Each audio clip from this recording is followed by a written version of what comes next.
Let me start off by inviting Dr. Moses to please put forth his views on this topic of evolving India, evolving education. Over to you, sir. Thank you, Ms. Jyotsna. Good evening, everyone. Very pleased to be here and to talk about evolving India and evolving education.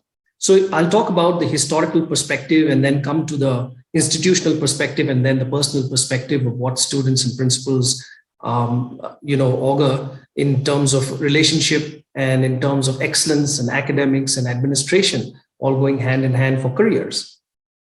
Now, if you look at the course of independence and post-independence, 7 decades down the line, India has evolved gradually, yet it has evolved.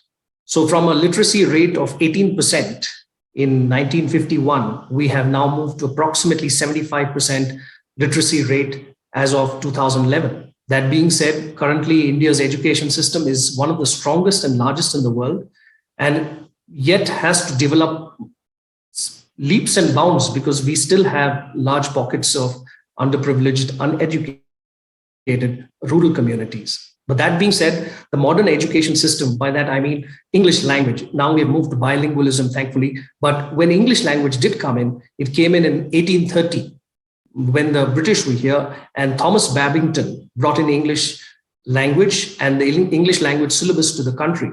The syllabus was then limited and broadcasted in a manner which mathematics could be learned and sciences could be learned in English. Of course, different subjects, but they could be learned in English.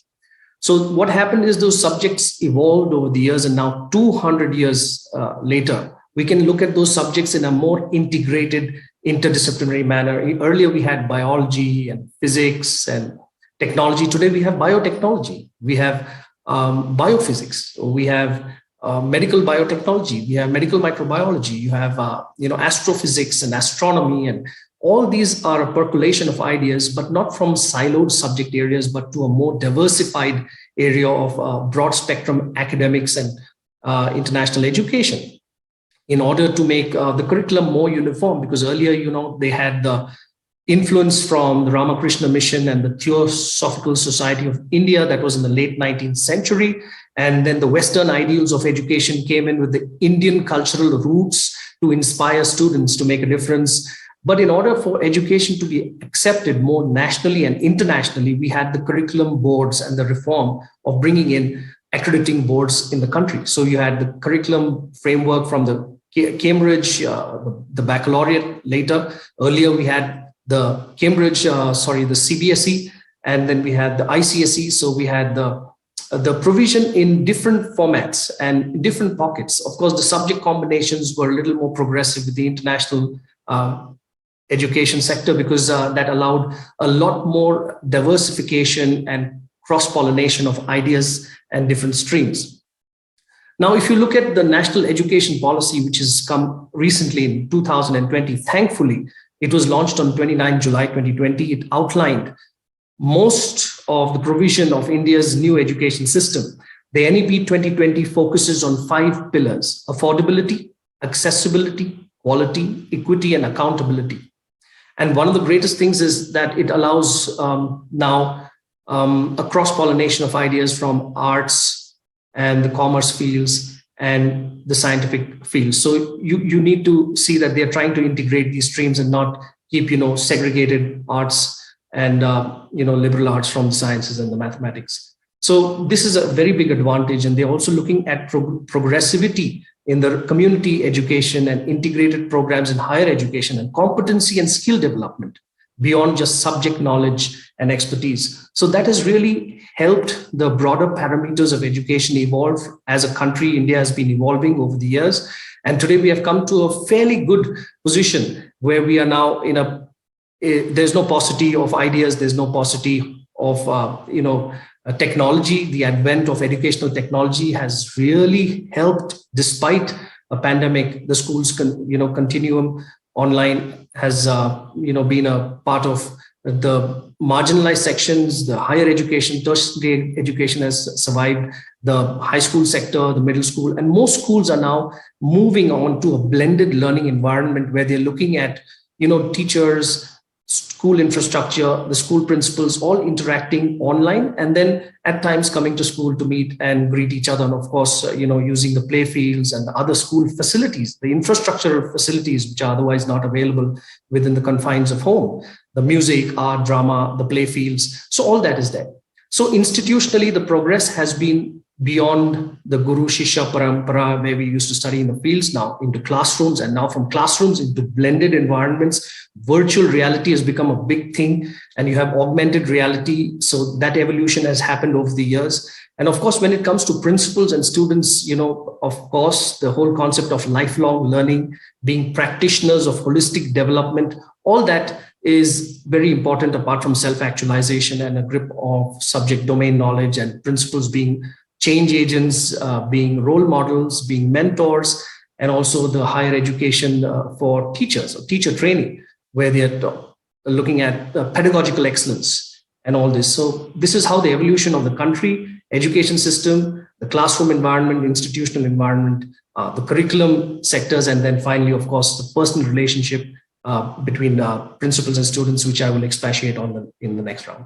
So that's what my take is on the evolution of India and evolution of education systems.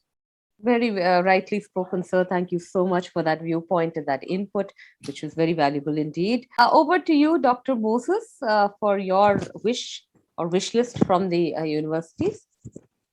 Thank you, ma'am. I enjoyed listening to all my very distinguished panelists who spoke so very well, from one to another, one speaker better than another, in trying to explain their own personal relation to evolution, their role as practitioners in the process of evolution within the classrooms, within the school, and keeping abreast with the country's evolving educational fraternity.